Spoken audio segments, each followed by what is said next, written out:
राधे राधे दोस्तों, स्वागत है आप सभी का। तो आज हम शीतला अष्टमी की कहानी सुनेंगे।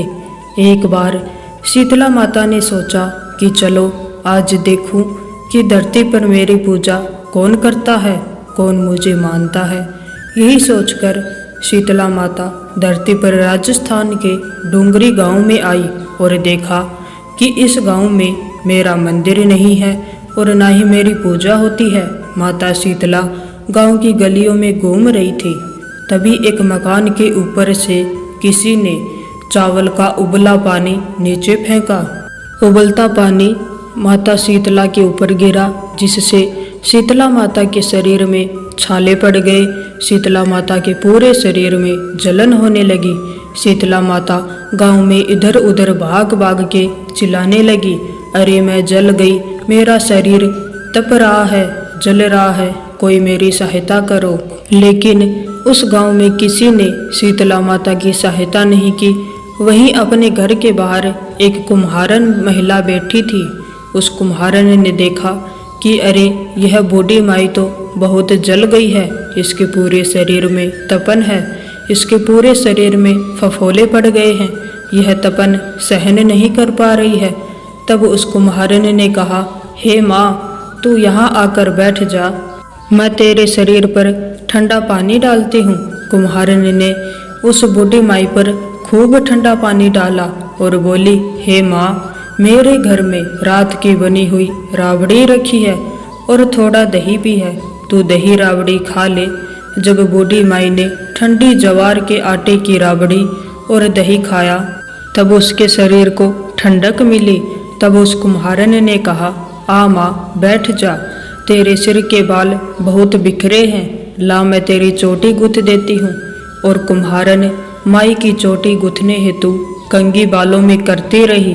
अचानक कुम्हारन की नज़र उस बूढ़ी माई के सिर के पीछे पड़ी तो कुम्हारन ने देखा कि एक आंख बालों के अंदर छुपी है।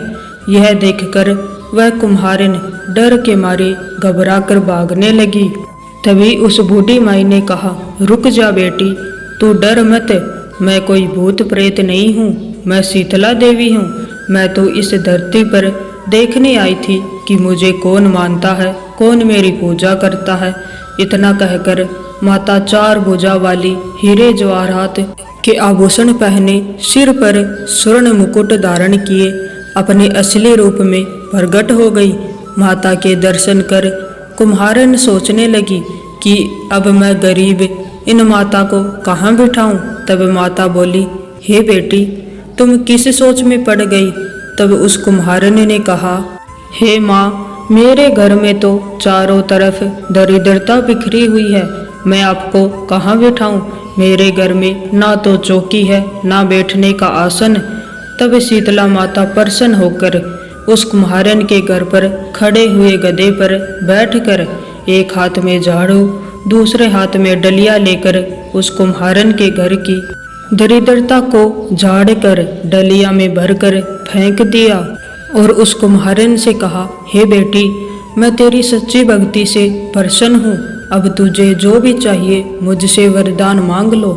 तब कुम्हारन ने हाथ जोड़कर कहा, हे माता, मेरी इच्छा है अब आप इसी डूंगरी गांव में स्थापित होकर यहीं निवास करें और जिस प्रकार आपने मेरे घर की दरिद्रता को अपनी झाड़ू से साफ कर दिया, ऐसे ही आपको जो भी भक्त होली के बाद सप्तमी को भक्ति भाव से पूजा कर अष्टमी के दिन आपको ठंडा जल, दही व बासी ठंडा भोजन चढ़ाए, उसके घर की दरिद्रता को दूर करना एवं आपकी पूजा करने वाली महिला का अखंड सुहाग रखना, उसकी गोद हमेशा भरी रखना।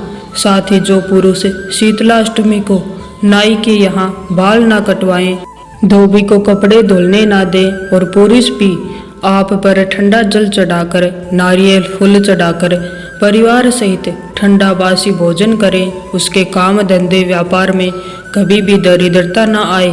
तब माता बोली, तथास्तु, हे बेटी, जो तूने वरदान मांगे हैं मैं सब तुझे देती हूँ।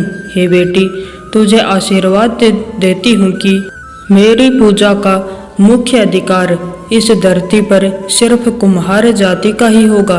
तभी उसी दिन से डोंगरी गांव में शीतला माता स्थापित हो गई और उस गांव का नाम हो गया सील की डोंगरी। सील की डोंगरी भारत का एकमात्र मुख्य मंदिर है। शीतला सप्तमी के दिन यहाँ बहुत विशाल मेला लगता है। तो ये थी शीतला अष्टमी की कहानी। यदि आपको अच्छी लगी हो तो वीडियो को लाइक ज़रूर करें। राधे राधे।